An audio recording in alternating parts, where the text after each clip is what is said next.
always call it your life's pets coach. I used to, your pet's life coach, sorry. But now I go live on Saving Pets. And so this is just, I don't know, informational. So I am just one of the admins for Saving Pets One Pet at a Time. But the group was started by, God, I say a lot, and I'm not supposed to.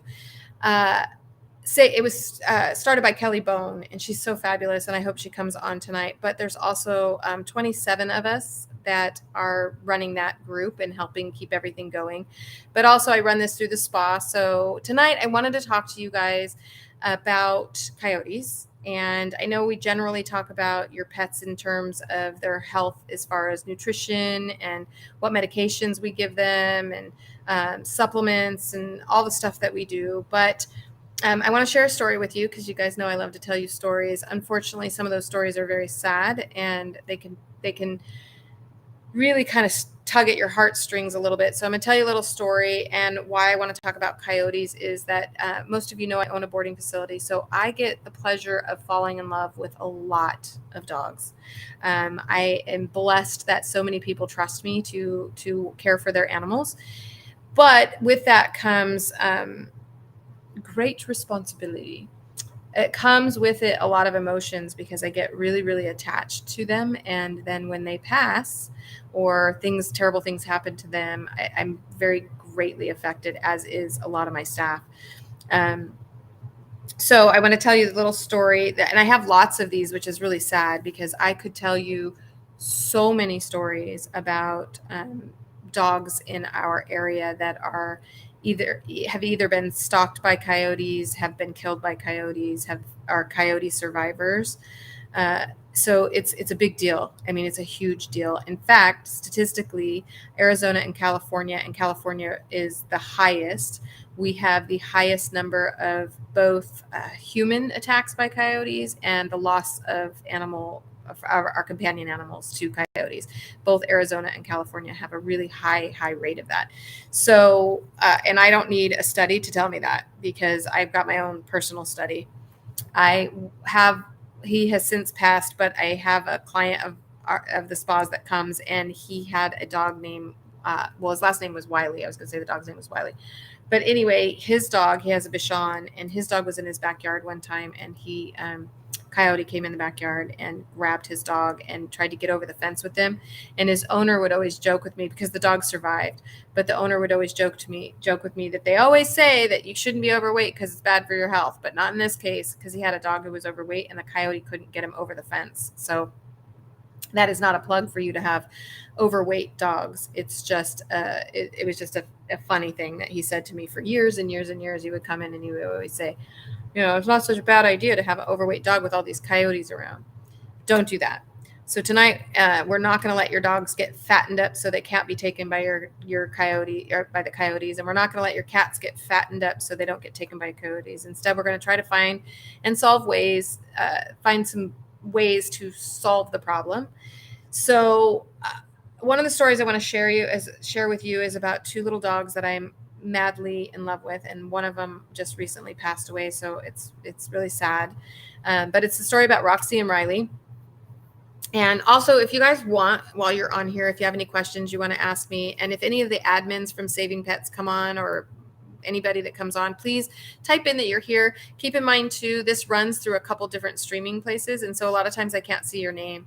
So just tell me if you're on here. I know a lot of our admins and moderators or whatever are in other parts of the country, and some are overseas. So I know Rachel is one of our moderators, and she sometimes will come on if she's up, because I think we're like 12 hours or something different from her. So anyway, you can ask any questions. I know that we don't come on live very much, but if you do have any questions that you want to ask me, I can stop and we can talk about that. But right now I want to share the little story of Roxy and Riley. And Roxy just recently passed away, so I miss her dearly, but Riley is still with us, but they are getting old. So Roxy and Riley were out walking with their mom one night, because this is super important for you to understand that coyotes don't always get into your backyard and eat your dogs that are hanging out in their backyard. In fact, more attacks are done out on the walks than they are in the backyards. So the difference is, if it happens in their backyard, it usually results in death. If it's out on a walk, a lot of times pet parents can scare them off or do something to save their pet. So we're going to talk about that, making sure that you're doing that correctly, because you can actually create a bigger problem than what would have happened if you handled it a certain way. So we're going to go over all of that kind of stuff. We're going to talk about why these coyotes are just coming into our areas so much. And a lot of times people want to say it's we're building more homes, but really that's truthfully not the case. I know it seems like it is, but it's what we're doing on our property that is causing the problem. So, interestingly enough, that coyotes in different parts of the country do not go after cats and dogs like they do in Southern California, particularly, and Arizona. And they believe people who study coyotes believe that it's a learned behavior. And so, what's interesting about that is animals do have certain learned behaviors. For example, the black bears in Yosemite know to go after ice chests, and they will get them, and they get them quite well, and they know how to get in them, and they know how to get into cars. But the black bears in Yellowstone they haven't mastered that yet. But it's a huge problem because the mother bear and the mother coyote teaches the babies. So, and they stay within their packs. So you end up with these. So other parts of the country, they don't find the same stuff that they find in Arizona and California. So I don't know if you guys are experiencing it, but from the research that I did, that I studied, that I looked at, it's basically saying this is a big problem in California and Arizona. But if you're experiencing this in other parts of the country, and even if you aren't, I would pay close attention, because it only takes one mama coyote to cross state lines and teach those pups what to do. So we're going to talk a little bit about that, but it's quite sad how many animals are losing their lives, and we have had some people lose their lives too here in California. So Roxy and Riley are two little Shih Tzus, and they were out on a walk around dusk time. And by the way, the times in which the coyotes are most likely to attack your animals is between 10 p.m. and 5 a.m. That is the most time that they find the attacks at that time. Now, I know there's dogs that are getting attacked at different times, but that is your be careful time, 10 and 5. Now, Roxy and Riley were out on a walk during dusk time, and she has two little she had them on retractable leashes, which she now would never do, and hopefully you guys will never do either. But they were on retractable leashes, and they were out walking, and one of her dogs, Roxy, actually is a slower walker, so she was kind of behind her, and Riley was in front of her. And then she felt a little tug behind her, and when she turned around, the coyote had Roxy in his mouth, or her mouth. And of course she screamed, and the fact that she was on the retractable leashes caused a big commotion, because now the retractable leashes got all caught up all around their feet, everything. And so she fell, and then Roxy was released from the coyote, but the coyote went over and managed to get Riley in his mouth. So both animals were attacked by the coyote. And both survived, which was amazing, but a lot of lessons were learned. And one of those lessons was no retractable leashes. So that's the number one thing I'm going to tell you, is stay away from retractable leashes. They're dangerous on so many levels, but particularly if you're walking in an area where there's coyotes. Coyotes will hide in bushes and you won't even know they're there. And if your dog is just far enough away from you, there's a good likelihood your dog's going to get attacked. There was a Yorkie not too long ago here in Tustin, same thing.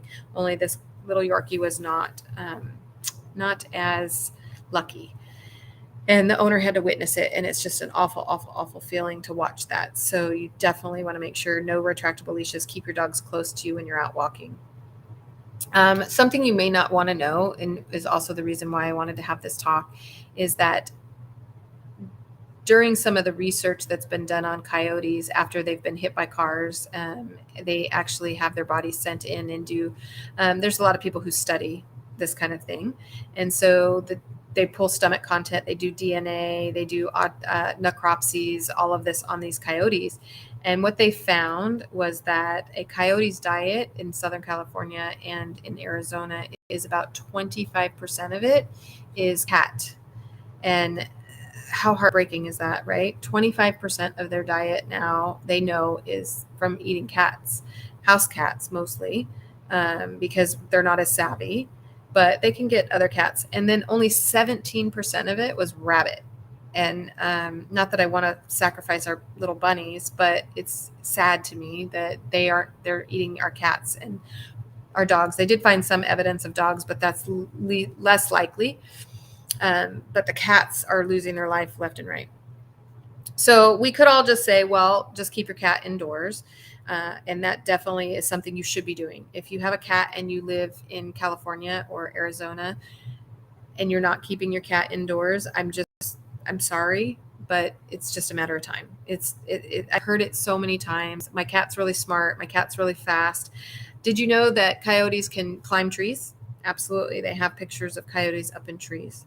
And your cat might be really smart and your cat might be really fast, but it just takes one time and it's over. So please, please, please keep your cats indoors. There's all sorts of things you can do for your cats that is enrichment time, and you can build stuff. I mean, they have some crazy stuff. My own cats have it. They can build up on walls, and your cats can do all sorts of things. I feed my cats in a different kind of a toy every day. So there's lots of things you can do. You can even take your cat out for a walk in a stroller.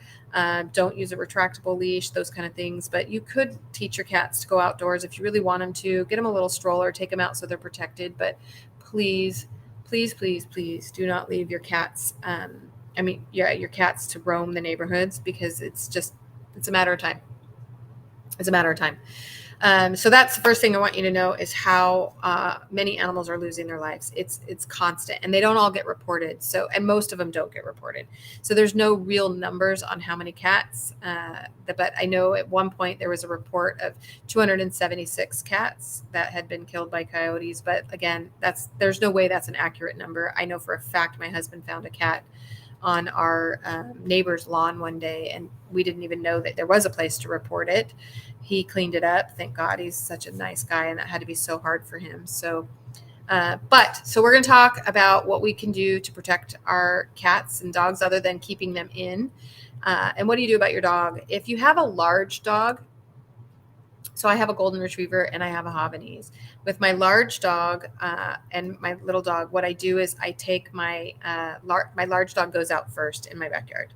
So first thing I do is I send Nevada out there. She can do a nice little scope of the yard to make sure nothing's around.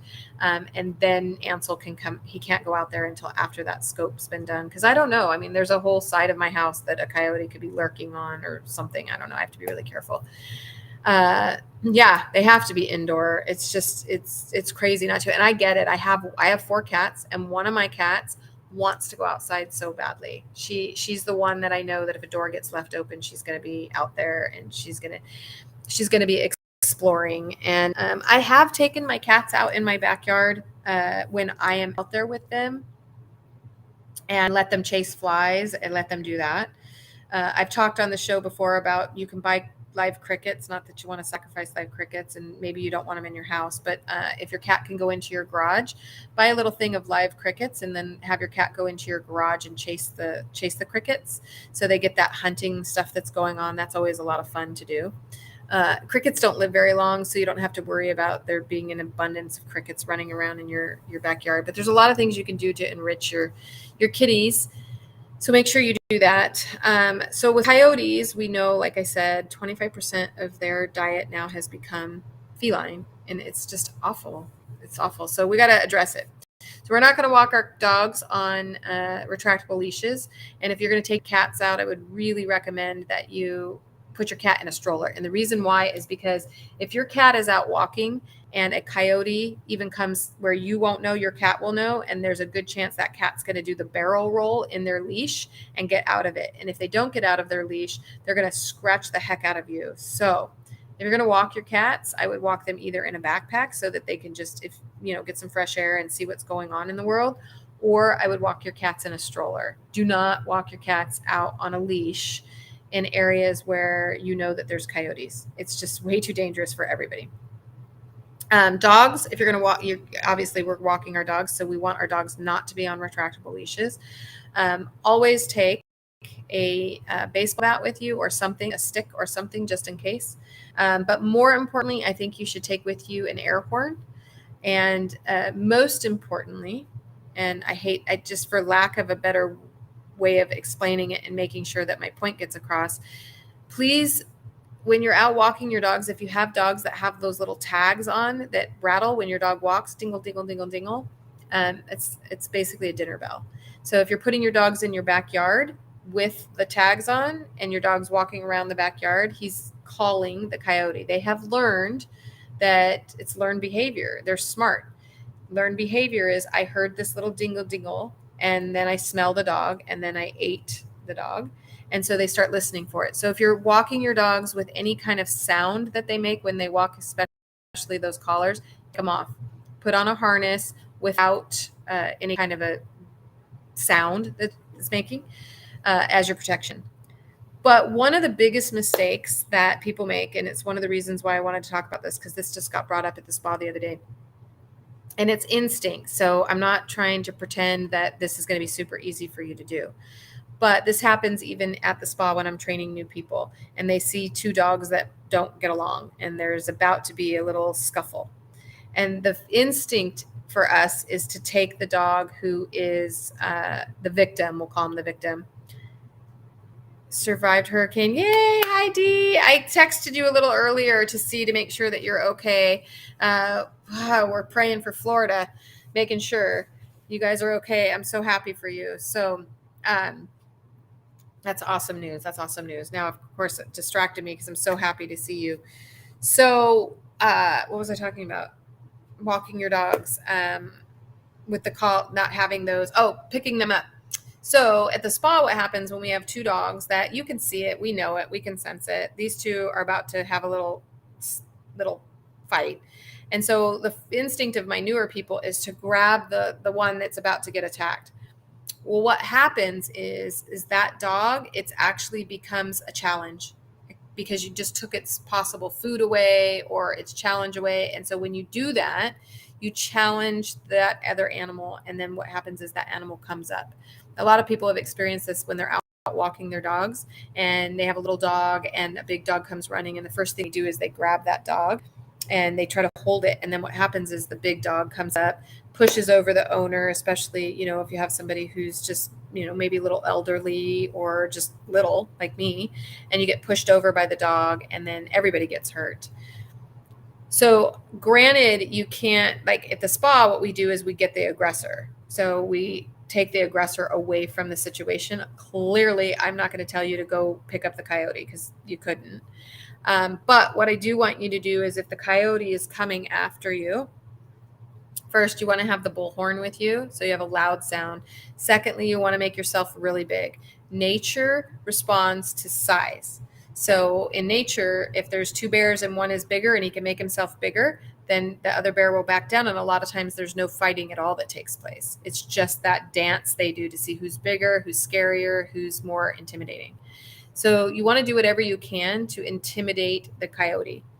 If you grab your dog and you pick your dog up, there's a chance, depending on how brazen the coyote is, that he's going to come after you and you could get bit in the meantime. If you have the leash and you can, keep the dog close to you and yell aggressively and mean and forceful at the coyote till he goes away and backs off. And then you want to just make sure if you're going to walk the other way, which is what most people do, right? You see the coyote run that way, and so you decide to go the other way.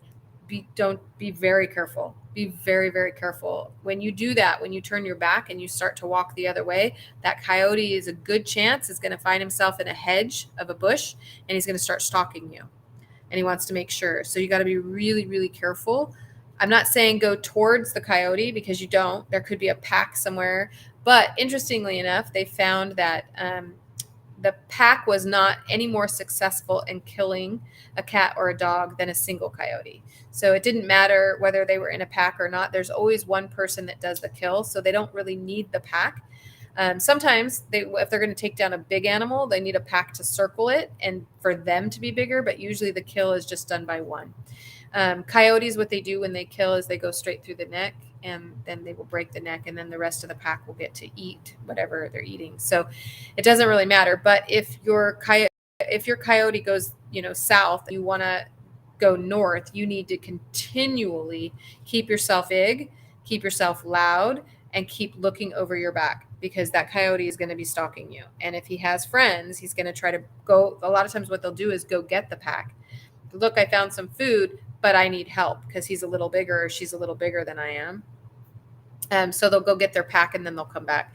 So if that happens, you want to go directly home. get home before you end up with a pack of coyotes swarming you. And I've had lots of clients tell me that their coyotes will actually do that.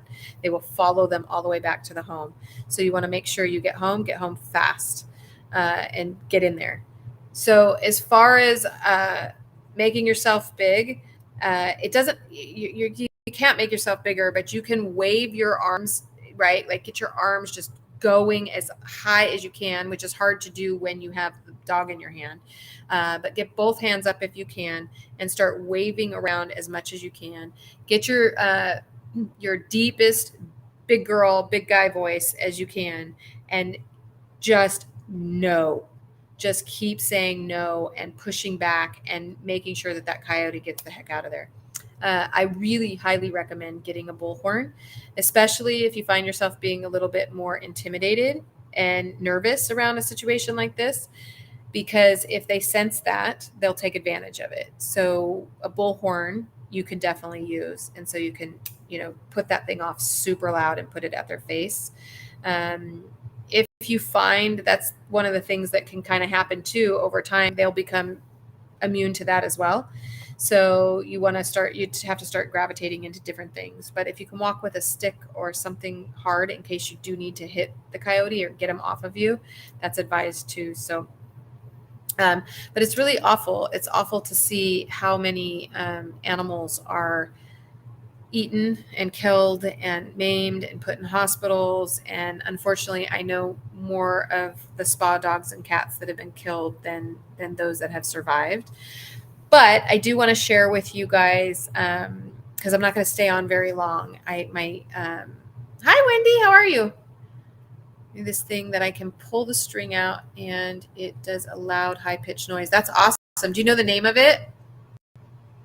It's important. The other thing you can try to try to keep this is kind of the things I want to talk about, keeping the coyotes away from you. So I will tell you that I bought some wolf urine.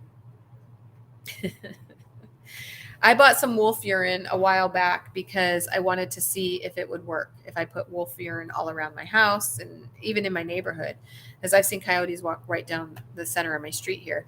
So I bought a whole bunch of different wolf urines online, and then I let my animals, all 4 of my cats, all of my dogs, smell it, and I did not get one reaction from them. My cats could care less if there was a wolf in there. Oh, yay. So my cats didn't respond to it all. My dogs certainly didn't respond to it all. So I think I got duped. I think they sent me lemonade or something. I don't know, but I don't think it was wolf urine. And if it was, it might have lost all of its potency. I couldn't smell anything either. Then I took it to the spa and I just let a bunch of cats smell it. Cats have a better sense of smell than dogs do. And I let plus I figured cats would be like really scared. I did not get one cat or one dog at the spa either to respond to the wolf urine. So I don't want you guys to waste your money on wolf urine. However, I had a client years ago and they were having so many coyote attacks that the entire neighborhood was losing dogs out on walks in their backyards, you name it. I mean, little children weren't able to play out on the street anymore because the coyotes were just taking over this neighborhood. So one of the people in the neighborhood was a client of mine, and she tried everything to figure out what to do. And what she ended up doing was she bought and I'm not suggesting you guys do this, but it is getting to a point. She actually bought a hybrid wolf puppy, and she had a lot of land. And so she decided to buy this little part wolf, part domesticated dog, and just leave the dog on the property. And then what she did is that this type of dog has an undercoat. And so she would brush out all the undercoat, and then she would walk the neighborhood like once or twice a week, and she would place the dog's hair all over like bushes, and she would put it all around. People would put it in their backyards, and it worked. I mean, it worked. I could not believe what she was telling me. She said, Carrie, I'm not kidding you. We were seeing coyotes constantly. We could hear the packs. We could do everything. But they put all this wolf hair all around the neighborhood. And lo and behold, it worked. Now, I don't know if the wolf hair would work if you purchased the wolf hair, or if the coyotes actually truly could smell that there was a wolf in this woman's backyard. Like maybe they pick up on other scents that did it. So I don't know, but it's something that I should probably try. I haven't seen as many coyotes in the neighborhood as I used to. You do really. It's interesting because when I did the research on it, they were saying California and Arizona was really really bad. They didn't mention Florida in this study, but they mentioned California and Arizona really really bad situations. So I couldn't tell you if the wolf hair would work without the wolf, because that I haven't tested, but I know that that wolf dog actually played a huge role. Now, the other thing I want to tell you, which is a sad story, is that these, at least my experience. So if there's somebody on here who's breeding wolf slash dog, don't yell at me. But she got this little wolf puppy, and this dog was so much more wolf than dog that he was very timid, like a wolf. I mean, very timid. And from day one, I've never seen an animal so scared in my life. It was just horrific to watch. And one day he managed to get out of her fence, and she had a huge fence built for this dog, but or this wolf, whatever you want to call it. But he got out. The neighbor found him, and the neighbor got him and brought him in the house and couldn't get a hold of the owner. So he put the wolf dog in his bathroom, and the dog had a heart attack and died. So the reason why I'm telling you that is because don't go get one of these dogs. They do not do well in this environment. They're not domesticated. So don't go do that. But maybe if you have a huge problem, maybe try the wolf hair. That I haven't tried yet. So maybe the wolf hair would work alone without the wolf. Safe sound personal alarm 6-pack, personal security alarm keychain with LED lights, emergency safety alarm for women, men. Oh, that's awesome. Yeah, look that up and see. I don't know. It's so bad. I mean, I'm just watching so many animals getting killed, and hearing about it is just tragic when we see it. And sometimes we see them come in and they've got the scar from where the attack was and all of that kind of stuff. So anything that can keep you guys safe and secure with your animals, I'm all about that. So I want to share with you guys another little cute story that happened with Moose and Agro, and they were two little dogs that came and boarded with me for years and years, and they lived up in the Tustin Hills, and they had the smallest little patio, like a really small little patio that they lived in. They've since moved down, I think, to San Diego area, but they had this little tiny condo with a tiny little patio. And of course, every night, they would let the dogs go out there, and they had a little pee pad out there. And one night, a coyote jumped that fence. By the way, a coyote can jump really high. So if you think your 6-foot fence or your 8-foot fence is going to keep them, oh my God, $17.99. Totally try it. That's so great. That you passed them out to your neighbors. Good. Oh, I love it. Saving lives. Yeah. So those coyotes can jump fences. So don't. Also be really careful when there are fires in the area. Anytime there's fires around your house, whether you're in Florida, California, Arizona, that's going to push the coyotes out of their natural area, and they're going to come down into closer to the homes. So when there's a fire out, be really careful. We learned that, not the hard way. Nobody got hurt, but at the spa, we had some fires in the canyon one time, and I can't tell you how many coyotes we saw. I mean, it was crazy. Middle of the day, they were walking down, and we're in an industrial area, so it was really weird, but they were everywhere. So because they were scared and they were panicking, and so they were coming down to safer ground. So be really careful. So Moose and Agro went out one night, and very quietly went out on the patio. And before they know it, they didn't even hear the coyote jump the fence. They didn't hear anything. And then Agro, God, it's been years on this story. So not that you guys will check me, I could just, whatever, but I think it was Moose that was getting attacked. These are two little tiny dogs. They're like the size of little Ansel, if you haven't seen him. They're just little tiny, like multi-poo mixes. And I think it was Moose that was getting attacked, and Agro went out there and stood his ground. Little curly haired Agro went out there and fought off the coyote and like nipped at his ankles and did all sorts of stuff, and he saved his little friend's life. Hi, Steve. Steve is my cousin, and it's so nice to see you on here. I'm hoping that we can connect. My aunt just passed away yesterday. It's Steve's mom. So, our condolences, Steve, so much to you. And I'm going to tear up now, but I'm glad you came on. I'm really glad you came on. Um, because I want to reach out more to you guys and figure it out. But my aunt did pass away last night. So, my Aunt Linda. So, and I don't see them very often because they live in the Utah area. And so, but hi, cousin. Glad you guys came on. So, but he saved his little friend's life. I was so very, very, very excited to hear that story because it was one that I needed to hear because I was hearing at the time when that happened with moose and aggro, but it could have went very badly. And can you imagine? Thank you. And I'm sure Steve thanks you too. Can you imagine finding that in your backyard? And recently, this is for all of you guys who have doggy doors. Okay, so recently, a coyote went into a home and attacked and killed a dog in the home and then maimed the other dog. So don't be afraid. No, you didn't interrupt. I'm glad you came on, Steve. I'm glad it came up on your feed, though. That's kind of cool. Yeah, we're just talking about coyotes tonight. We have a huge coyote population in this area, and a lot of our animals and dogs and cats are getting killed. So we wanted to talk about it.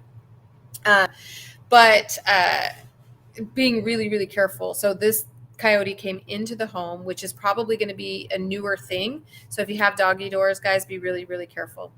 Okay, so some of the things you need to keep away from your house. First and foremost, guys, stop feeding the coyotes. I know they're animals and you feel sorry for them, but I promise you, all they have to do, especially if you're in my area, all they have to do is go to Peters Canyon. I see rabbits. I'm sorry, little rabbits, but there's rabbits all over Peters Canyon.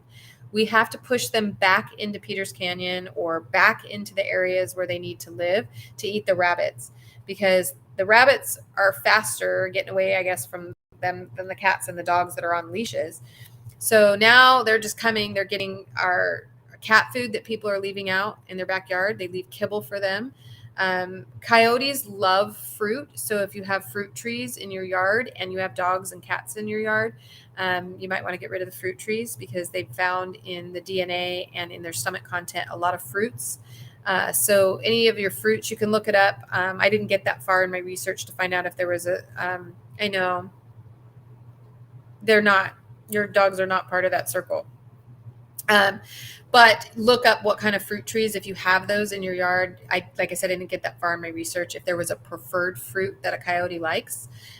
So if you do have fruit trees, or they also really like berries, so certain berries they go after. So you want to keep those out of your yard to protect your animals. I am fortunate that I don't have any. I do have a lemon tree, in not a big one though. It's just like a little mini lemon tree, but I don't have any fruit trees in my yard. So I do have a pond in my yard, which worries me. That's my big worry, is that when they don't have water, they'll come drink in my pond. So if you have bowls of water in your backyard that coyotes are finding, you want to be really careful. Bring those in at night.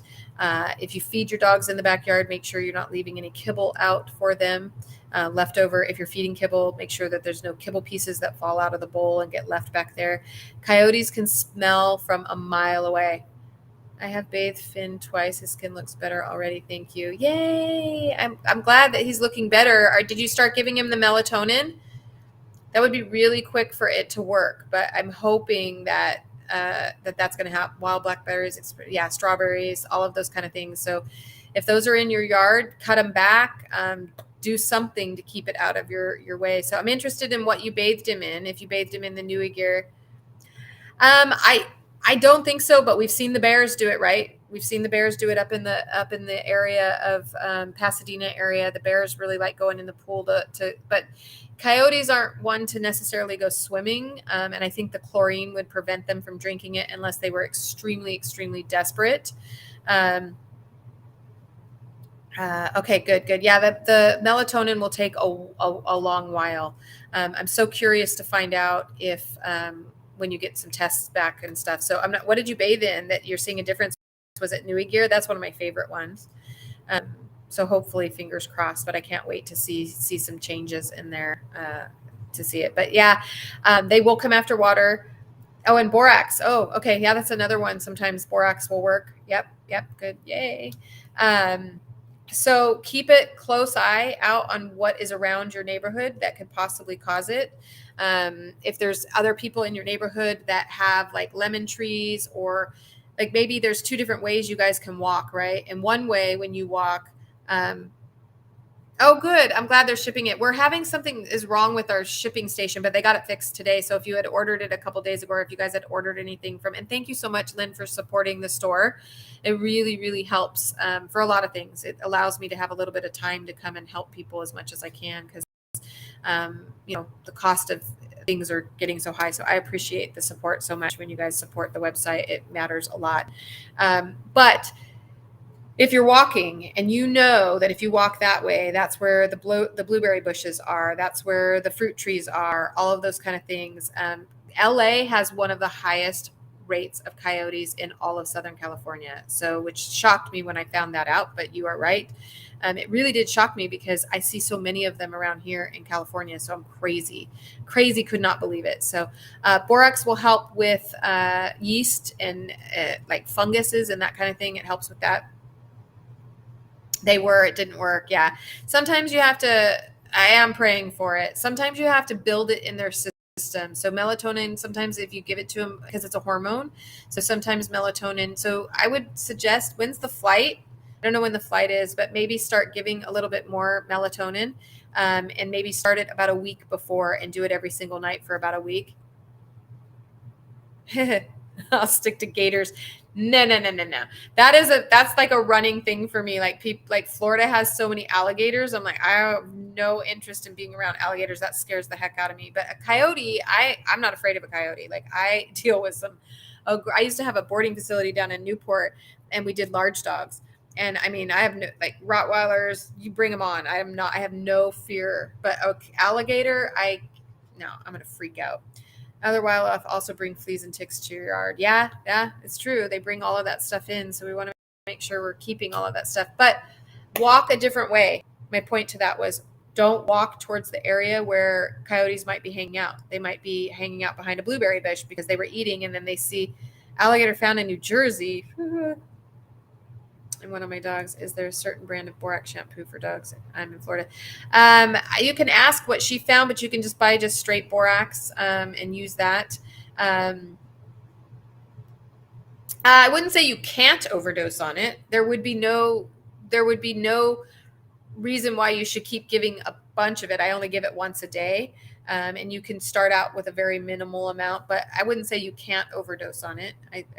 I use that because I want to make sure people aren't like, oh yeah, well, a little worked, give them a lot. You want to build it in your dog's system a little bit at a time, and just pay attention to your dogs. Anytime you give them something new, pay attention to their dogs and to your dogs to find out what reactions they're having, what you're seeing. Like if you gave melatonin on Friday night and then on Saturday morning he didn't want to eat his breakfast, it could be the melatonin. I have never seen a dog have a reaction to melatonin. That doesn't mean that it can't happen. I personally have never seen it. I've never seen a dog get sick of it, vomit off of it. We use melatonin for some of the dogs at the spa to help calm them and see. But yeah, as far as giving that for them, Wendy, try giving it to them and let it build a little bit. Like I said, it's a hormone, so sometimes it takes time to work. You leave on Friday, so I would say give it to them tonight, tomorrow night for sure. It's definitely not going to overdose on that. That's not going to work. And you're doing 3 milligrams, I believe. Right? So you should be fine with that. You will be fine with that.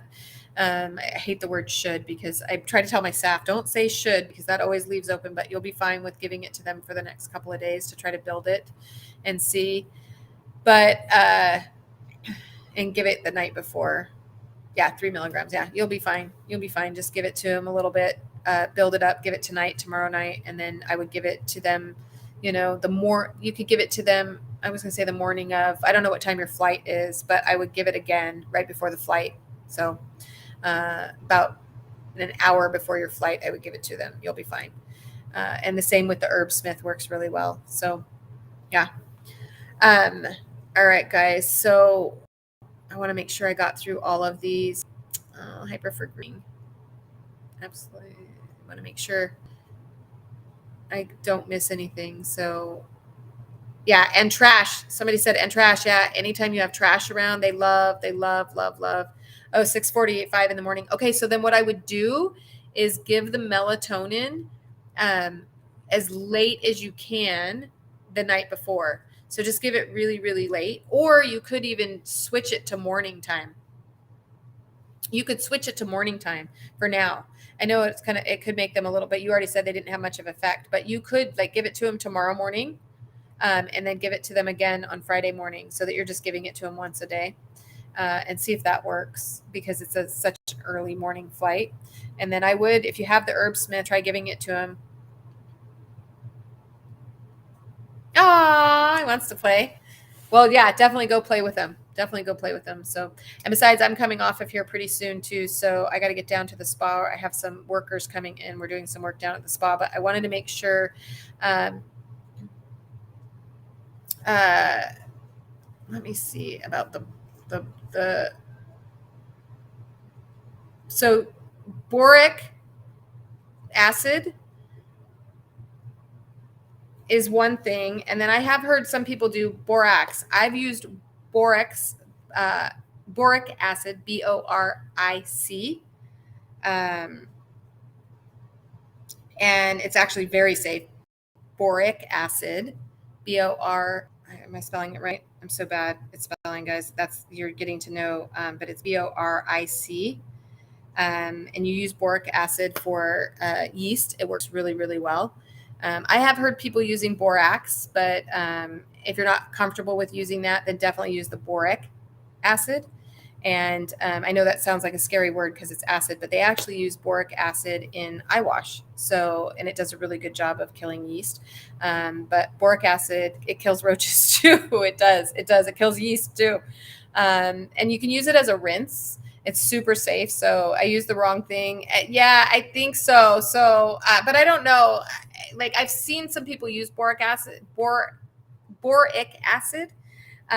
borax, but I've seen some people use borax, but I would use boric acid, BORIC. It works far better. So try the boric acid. There you go. Wendy wrote it down for you guys.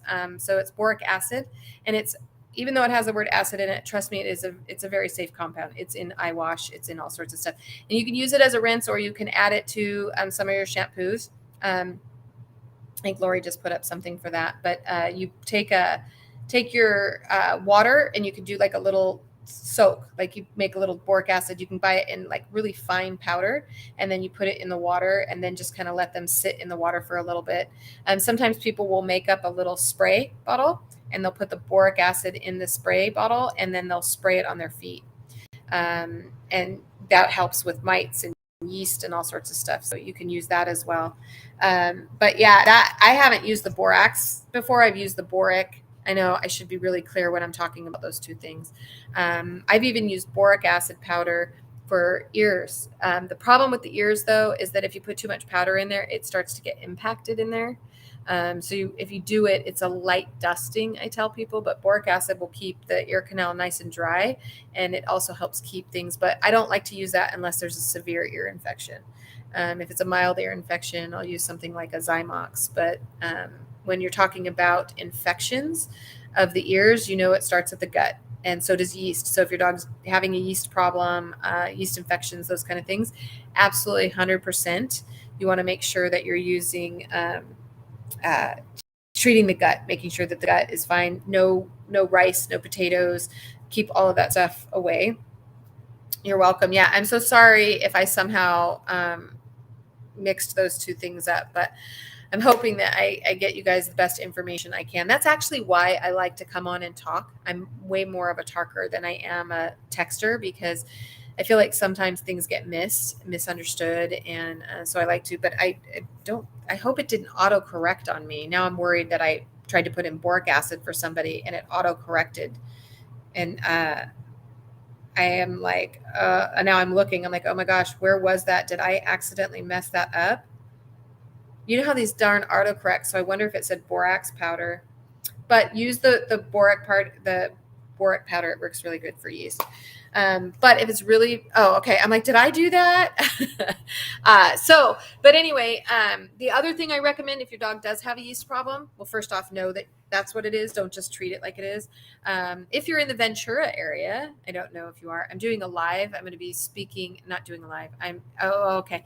I am going to be speaking at an event in Ventura, and that's going to be a live event, which I just adore meeting people and communicating with people and teaching people. So I'm going to be speaking and we're going to be talking about all the different types of skin problems. Lynn, you would have loved this talk because you would have gotten so much out of it. Because one of the things I do when I do this talk, scratching the itch is what I call it. When I do these kind of talks, I talk about all the different types of skin problems because you guys can correct me if I'm wrong. But I would bet almost every single person on here right now has gone to the vet for a dog that's scratching. And the first thing the vet says is that it's allergies. And there are so many different types of skin problems. There are so many of them. And so I go over those because I want you to make sure you know exactly what skin condition you're dealing with. And keep in mind, you can have more than one problem going on. So you can have arthritis and you can have diabetes. There's no one thing. This is one thing and nothing else. So you want to be really careful. So I wish you could come see it. So I don't know, someday maybe I'll do a little bit all over. I love public speaking. I love helping people. So yes, vets will go straight to, it's an allergy. Here's your Cytopoint or your Apoquel.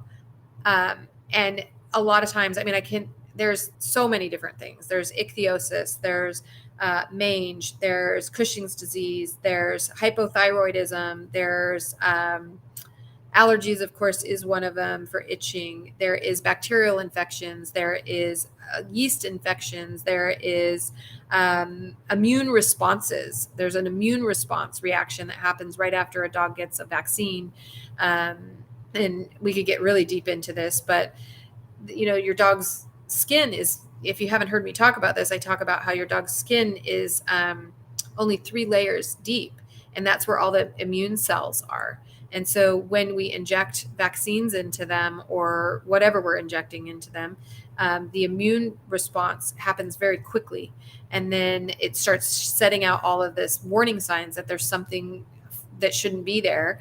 And then people get these reactions about 2 to 3 weeks after a vaccine, and then it starts to subside. So that's just an immune response reaction. And if you went back to your vet within that 3-week period and said, my dog's going crazy, they would say, oh, it's an allergy. And then they would start giving you allergy pills. It's an immune response, not an allergy. And furthermore, if it's an allergy, then why don't we find out what the allergy is so I can remove it? That's more along the lines, the way that I like to go, is find out what it is and see if we can remove it. But yeah, Apoquel is the other one. Please stay away from Apoquel. If you have to, I will tell you, of the 3 drugs that are given for skin allergies, you have Apoquel, Cytopoint, and then there's another one that most of you have not ever heard of, and it's called Temral P. And if I was in a situation where I've done everything, literally everything, be careful. People tell me they've done everything all the time and they haven't even scratched the surface of everything. But if I had done everything and my dog was suffering, the one thing I would probably never, ever do would be Apoquel, because I would rather do Benadryl than Apoquel, because we know that Apoquel causes cancer. So I would never do Apoquel because I could never forgive myself. But your dog needs some relief. So the next one I would be in line, but still would not want to do, would be Cytopoint. If I had to do something, I would do Temral P. That would be my drug of choice to do. Temral P is an antihistamine and a steroid. And yeah, I don't like steroids, but I also don't like new drugs that haven't been around long enough for me to know the side effects, which is Cytopoint. Hasn't been around long enough. And Apoquel had came on the market before Cytopoint, and now we know Apoquel causes cancer. So it's just a matter of time before we find out what Cytopoint is going to do. And so Temral P has been around for ever. And so we already know what the side effects are. That doesn't mean it's good. It doesn't mean that there aren't bad side effects to it. And then I always start out, if I have somebody that I tell them, okay, listen, this is so bad, your dog is self-mutilating, right? And then I'll suggest Temral P. But even then I tell them, if they give you one pill, you do quarter of the pill and see if it works. And we're going to give least amount that we can give, and see if it works for your dog. But that's what I would do. But don't get stuck in the little box. I knew this would turn to skin, but it's fine because it's my favorite subject, and we had extra time because I planned on definitely hard being off here at 6:00 because I got to go meet people down at the spa. But I love talking about the skin. It's my absolute favorite thing to talk about. So I'm glad that we got into there. But don't let anybody put you into a box. Oh, he's scratching allergies. Oh, he's scratching allergies. Oh, he's got an ear infection allergies. Don't get put in that box, because what happens is you end up not finding what the root cause could be. And a lot of times I think that the root cause is actually causing the allergies. So what I mean by that is that if your dog has Cushing's disease, and hey, Jay, catch you in the, I know, and you should have been on here because we were talking about there's true crazy. Well, someone said last time you came on, I spy a crazy cat lady. We were just talking about coyotes this time, and we were talking about the safety for cats, and it's just so awful how many cats. But now it led into skin talk, so now we're talking about my favorite subject. Truthfully, my favorite subject is anything to do with animals, but my favorite subject is skin. And it's what I spend the most time reading. People give me books sometimes. I get books like gifted to me, different books. And I got to say, I don't read for pleasure. Like, I don't read for pleasure. Everything I read is about animals. And most of the stuff I read is about the skin. And I just want to keep digging deeper and deeper to get to the root cause. Yeah, they do. And the thing is that if you just go with that, their first instinct, which is allergies, they always go with that. It's the fastest thing. It's the easy. They got the answer for it. A lot of times, if vets don't have the answer for it, then they won't diagnose your dog with it or your cat with it. It was fun. I spoke sweetly while walking fast. Oh, I bet you did. It's okay, sweetie. We're good. Just go the other way. Yeah, you have to watch this on the replay because we talked a lot about what to do and what not to do. Running is actually what you don't want to do, especially if you have a dog in your hand. And we talked about speaking loudly, using our big girl voices and our big boy voices, and getting them away from us. So, but I know for a fact Jay wouldn't let her there. Well, I don't even know you. Oh, you guys do. So Jay's in. There's a good example right there. That's exactly what I said. I bet. They do have coyotes. I mean, I know they have coyotes everywhere, but it's interesting now because I did, quite a bit of research on coyotes about a year ago. And then I just kind of redid my research on them over the last week or two because I wanted to get refreshed on it if there was any new information. But it's interesting how they talk about California and Arizona, and we don't really hear, they didn't really. And now I have, Jay lives in Vegas, and so we have them in Vegas. I know they're everywhere, but I just didn't know that they were running down your guys' streets in Vegas and Florida, but it looks like it. So yeah, make sure you guys are talking really loudly and pushing them back and getting them out of your neighborhoods the best you can. So, but anyway, I told you guys this was going to have to be a hard off at 6, but I'm so glad that this ended up. I hope it helped you guys if you are, and I know we have, Apple the Golden was just on, and Apple lives in the LA area. Apple's probably not at any risk of a coyote because Apple is a golden retriever. So we don't have to really worry too much about Apple. But you never know. You never know. Don't take it for granted that your dog is just a big dog. I told you I always let my big dog out first. And this is why I reinforce letting my big dog out first. Let my big dog out first, and then I let my little dog off. And I was leaving work in the industrial park that I work at, and Nevada went outside first, and my car was parked right there, and it was like 7:30, 8 o'clock at night, but in the wintertime, so it was a little dark. And Nevada goes out first always. I actually carry Ansel out when I'm going into my car, but I let Nevada out. She went over to this little grass patch that we have, and she was, how they squat to pee? So she's squatting to pee, and I'm just waiting for her to pee, and I'm holding Ansel. When she stood up, there was a coyote right behind her, staring at her. And Nevada's on the smaller side of a golden retriever, but I could not believe I did not see that coyote until she stood up, which is weird. But it's because the way she was sitting, like her head was like just higher or something. I don't know. It was awful. It was so awful. So don't take for granted just because you have big dogs that you're not at risk. You're at less risk. But there is a lot of risk out there with these coyotes. And Jay, you missed this part. The coyote's diet now is made up of 25% cat. 25% of coyote's diet in California and Arizona is feline. And it's just heartbreaking to hear it. So that's why I wanted to talk about it, because I wanted to make sure. I'm still seeing cats running around in the neighborhood, so it's just driving me crazy. So please be careful out there, guys. I know 25%. They find coyotes that are been hit by cars, and they've been doing some studies on checking their DNA and what's in there. And 25%, 17%, I think it was. Now I forget, because I just looked up that statistic this morning. Speaking of cats, have you guys met CJ? Hey, girl. You will never get attacked by a coyote. Never, ever, ever. You know, this is my one that wants to go outside really, really bad, but no, not going to happen. Yeah, and I think it was 17% or 13% of that is from rabbits, which should be their more natural. So they're now eating more cats than they are eating their own diet that they should be eating, which is rabbits.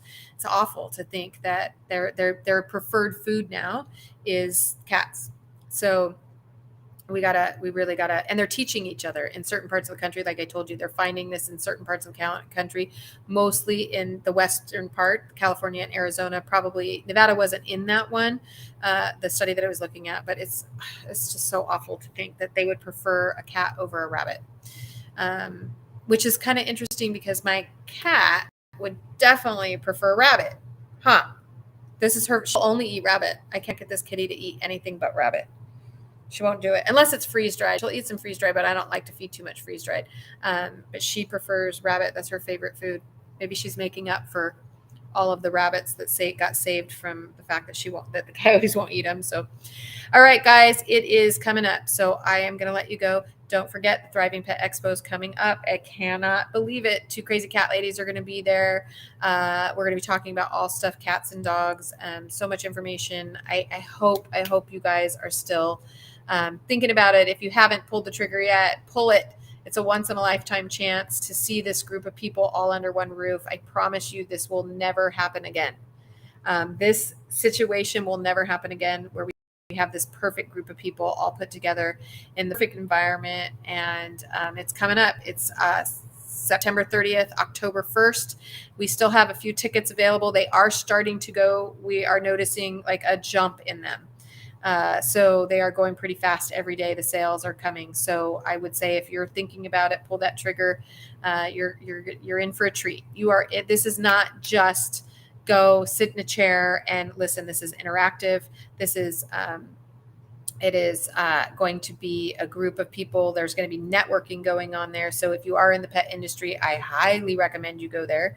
There's going to be a lot of networking going on, a lot of friendships being made, a lot of information, a lot of entertainment. We have live music. There's just so much going on, and you only have 30 days left. So please, please, please try and get into it. Yeah. So hopefully you guys will make it there. There is some talk about us possibly getting some recordings.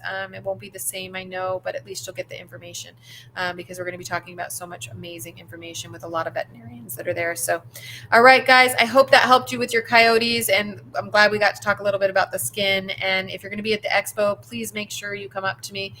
Keep in mind, you see my face all the time, but I don't get to see yours. So if you are going to be at the expo, please know that you got to come tell me, hey, it's Wendy from Facebook, or, well, I know Wendy, but if it's whoever it is, please make sure that you come up and talk to me a little bit, introduce yourself, so I can put a face to the writing that you guys put out. So, all right. It was nice talking to all you guys. Lori's behind the scenes. I always have to thank her. Lori, thank you so much for setting this all up for us all every week when we do this.